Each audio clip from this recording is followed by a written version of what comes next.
என்ன வேலை செஞ்சாலும் உருப்படியா செய்யணும், அறகுறையா செய்யக்கூடாது.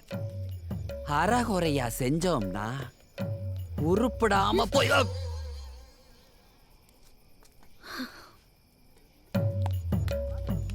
இப்போ அப்பளத்தை உடைச்சு தான் சாப்பிடுறோம்.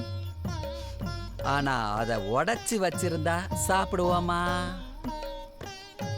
நம்ம அப்பளத்தை நாமளே உடைச்சாதான்.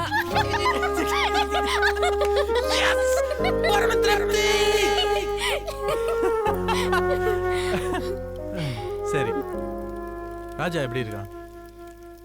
ஏன் உன் கல்யாணத்துக்கு கூப்பிடவே இல்லை? ராஜாக்கும் எனக்கும் பிரேக்கப் ஆயிடுச்சு. ஓ,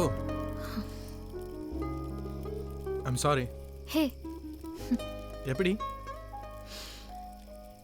அது ஒரு லாங் ஸ்டோரி. ஒர்க் அவுட் ஆகல, but no regrets. That's fine. Don't வரி.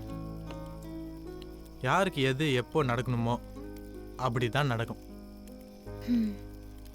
அவனுக்கு ஏதோ நல்ல டைம் தப்பிச்சிட்டான். வேற எவன் மாட்ட போறானோ?